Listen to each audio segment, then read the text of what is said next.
Welcome to game 3 of 3. This is the finals, this is a best of 3, and this will undoubtedly be the last game of the evening.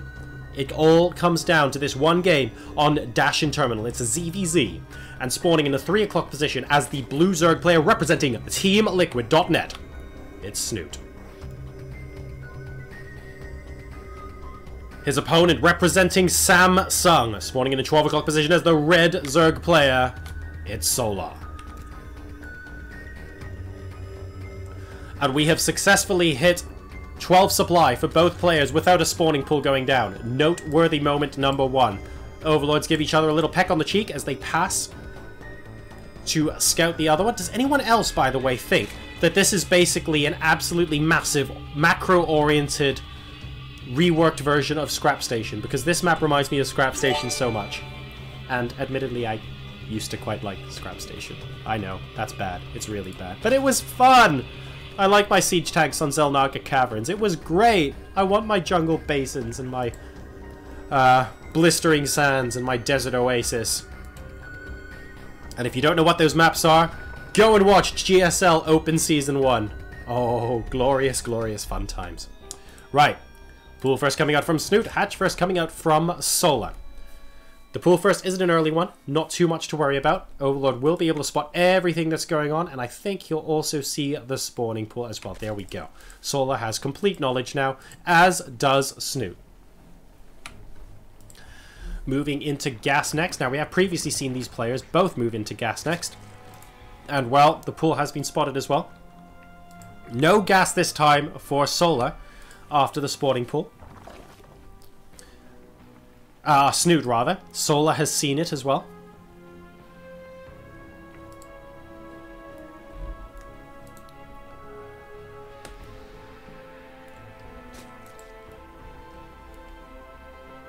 And both sides just electing to macro up. The gas now getting taken, and that was still within sight of the Overlord, for anybody wondering. Could have delayed it just a little bit to keep Solar guessing, but you can't be gasless for that long, especially when you know your opponent's taking a much earlier gas than you. Solar's going to be able to get Zergling speed up very, very quickly indeed, if that is indeed his intention. This Overlord's going to be able to scout it as well. So, Snute sees the Zergling speed. The shimmering on that spawning pool, of course, indicative of that being researched. And we'll see what Snute ends up doing. He's up to 60 gas now, still a little ways behind Solar. But of course, he's going to try and make up for it by being able to mine minerals for just a little longer. More drones coming up from both sides. 21 to 20 drones in favor of Snute right now as he injects his natural expansion. We have a Bailey Nest coming down outside the natural force, Solar as well. First two links moving out across the map. We'll be checking out the natural expansion for Snute. They can't, of course, do any significant damage. Oh, looks like they're being hidden for now. Interesting. Baneling Nest and a quicker Zergling speed against a much slower Zergling speed and no Baneling Nest. Solar may elect to bring this game to, and turn it into a knife fight. This could happen. 10 Zerglings on the way. 12 Zerglings on the... 18 Zerglings on the way. 16, 17, 18 Zerglings. Alright, Solar is going to elect to turn this into a knife fight. Zergling speed is about to complete. It's so much faster than Snute's right now.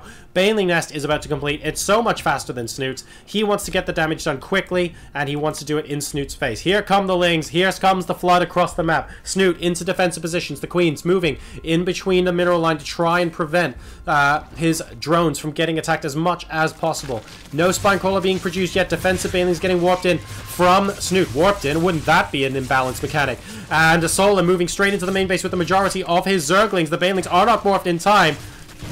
And here we go, picking apart a couple of units up at the top of the ramp, picking a drone or two off as well. That's going to be very useful for him. Still remaining inside the main base. 3 Banelings coming in. Still an awful lot of Queens here as well. Are there any additional Zerglings in the natural? There are not. Solar microing his heart out right now, trying to avoid the Banelings as much as he can. Good Baneling for Baneling trade there, avoiding damage from Snute. But these Zerglings are doing... Oh, never mind. Solar forgets to move back there, and that surely spells the end of the attack. That was 6 or 7 Zerglings being taken out by that one Baneling. What is the damage? 44 workers versus 38 workers. Solar currently in the lead, but supply blocked. Snute definitely has an advantage here. 12 versus 6 army supply. He no longer has an advantage here. It is no longer 12 versus 6 army supply, and both sides are going to be settling down with Solar in the worker lead. When I say Snute having an advantage, I was hoping for some sort of counter-attack, but with that bailing hit, that counter-attack was never going to do anything. He might have been able to pick off a drone or two while droning behind himself, because don't forget, Solar has to continue to use some of his larvae to produce Zerglings in case Snute counterattacks, and that's when Snute would be able to drone up. So even though Solar was ahead then, it's not necessary that Solar will stay ahead. As it happens, though, Solar looks like he's going for round 2. And this time he's being very sneaky. He knows the Snute's overlords are over here. He's moving additional Zerglings out across the bottom of the map, by the looks of things. And, yeah, he's moving with a lot more Zerglings coming in here. Solar also has the Spire and the Roach Warren behind this. Let's see if it's... Ooh, let's see if it's going to be enough to do significant damage. This Baneling, very good micro there. So, Snute able to pick off the first one. And this group of Speedlings, unfortunately, doesn't quite get caught by those Banelings. Solar sees that Snute is going for a third base as well. He's going to want to do a little bit more damage. Snute moving across the map just with a couple of lings. I don't think this is meaningful resistance here, but maybe he can pick off a drone or try and stop the third from going down or similar. The problem is Solar is also moving out across the map, and on the map right now is 10 lings to 25. So this gets absolutely mopped up. Snute, though, he's back up to 50 workers. So those additional larvae that Solar used to produce those Zerglings, well, now he has to use them to do something and try and get some damage done, because Snute is ahead as far as economy is concerned. 6 mutas on the way now for Solar, and once again Snute opting not to go for a Spire or anything of the sort. He is just going for 1-1 for his Zerglings right now.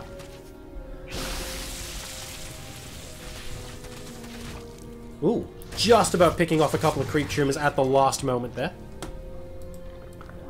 And now a Spore Crawler, again, out in the middle of the map, mainly to defend these queens against potential Mutalisk aggression later on. The Mutas are now out. The Overlord will see it, and he will explode, and his blood will be scattered into space forever and a day. He is now part of the ethos. Ethos? Ever. Words. Sometimes I English. It's been a long day. Don't worry about it. Right, what else is going on? So we're going for definitely the Queen-esque strategy again. Oh, wait, hang on a second. Hold your horses. We have an Infestation Pit about to complete as well against the Mutalisks. How many Queens have we got on the field this time? 8! A paltry 8! This is not very many Queens for Snute standards at all. 8! That's like a third of the number of Queens he would have last time. Yeah. He will just about be able to repel that. He doesn't want to go out too far to the edge of creep because he knows there are a whole bunch of Zerglings potentially incoming. Defensive Banelings, check. Spore Crawler, check. Counterattack, check. Solar now moving out. He's got a lot of roaches to try and bolster this army. He wants to kill off as many of the queens as possible so that the mutas can come in and mop up.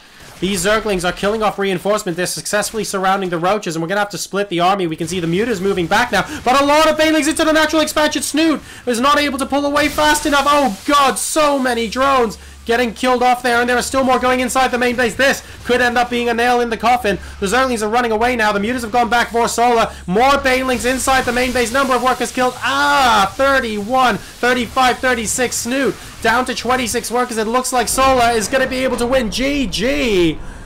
And in a very dramatic attacking circumstance, Solar squeezes out the victory 2-1 against Liquid Snute after going a game behind here in the Gfinity StarCraft 2 finals. Congratulations to Solar. A very, very well-deserved victory. Commiserations to Snute, showing us some excellent games, but coming up ever so slightly short against his opponent, Zerg from Samsung. Congratulations once again.